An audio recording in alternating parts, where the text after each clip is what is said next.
মিথ্যা অপবাদের কারণে, মিথ্যা জেল জুলুমের কারণে অসংখ্য মজলুম আলেমকে অত্যাচার করেছে যুগকে যুগ ধরে।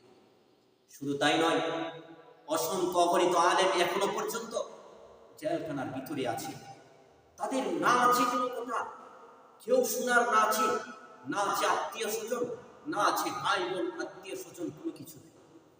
যেমন অনেক আলেম এখনো পর্যন্ত জেলখানার ভিতরে আছে, বিনা অন্যায়ে, কোনো অপরাধ নাই, তারপরেও জালেমের পক্ষে এখনো পর্যন্ত বন্দিশালায় বন্দি অবস্থায় এখনো আছে।